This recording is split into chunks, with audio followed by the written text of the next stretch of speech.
The iPhone 12 mini and the iPhone 12 Pro Max are finally here, bringing the smallest and the biggest iPhones in the entire lineup. The mini is something that I think a lot of people have been waiting for. This is really the first small iPhone that Apple has released with the next gen features like Face ID and those minimal bezels on the front, meaning you're still getting a decently sized 5.4-inch screen despite having a much smaller body. And here it is. We got it in this green color, and it almost feels like a fake phone holding it in my hand just because of how small and how light it is. Now, outside of the size, there's actually not much different about the mini compared to the standard iPhone 12. You have the same design with the vibrate switch, volume buttons, and SIM tray over on the left side, with the power button and this little window here that helps you get a better 5G connection on the right side. On the back, you have the same dual camera system as on the standard 12, with one of the cameras being for wide, that's like your main camera, and the other for ultra wide, letting you squeeze more into the frame.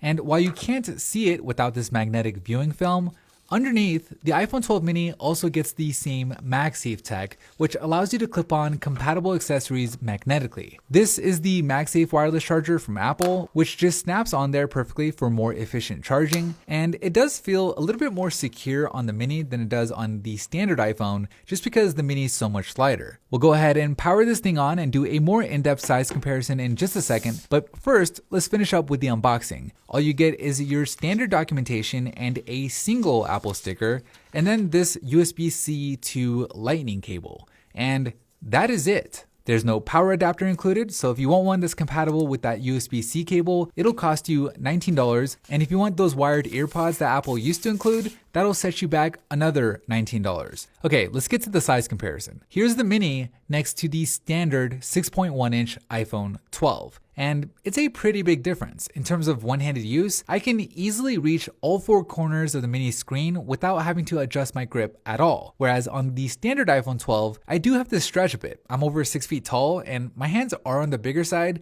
So if you have smaller hands, this may matter even more to you if you're willing to give up the bigger screen and probably a little bit of battery life too, since the mini has a smaller battery inside. Now, compared to the iPhone SE, which shares the same sized body as the 4.7-inch iPhone 8 and the iPhone 7, the mini is not only shorter, but it's also a bit slimmer. Now, while that's good in terms of comfort, I do have some concerns about the narrower screen making it a little bit harder to type with a keyboard, since everything is technically packed in there tighter. But overall, it's the most comfortable iPhone to hold in the hand, even more comfortable than the iPhone SE, because the new flat edge design makes it a little bit grippier, and the power button on the side is also twice as big, so it's just easier to press on that button since you don't have to go hunting around looking for it every time. But maybe a small iPhone isn't your thing. If you want something bigger, then there's always the iPhone 12 Pro Max, although it'll cost you an extra $400. This thing has a 6.7-inch screen, which is the biggest screen ever in an iPhone. It's actually 0.2 inches bigger than even last year's iPhone 11 Pro Max, and side by side next to the mini,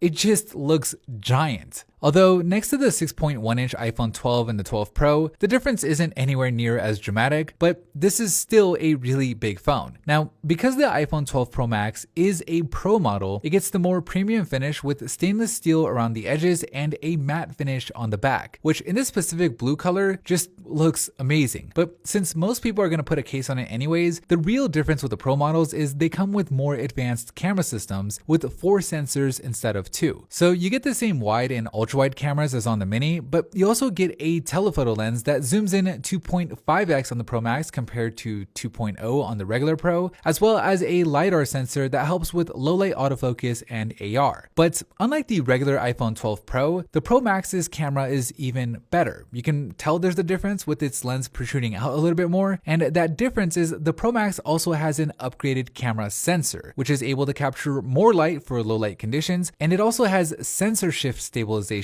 where the sensor itself is adjusting to account for shaking hands, whereas on the other models, the stabilization happens only in the lens. So this should definitely be the best camera system on any iPhone. But whether or not you can really tell the difference though, we'll have to see. We'll be posting photos and videos on Instagram at PhoneBuff,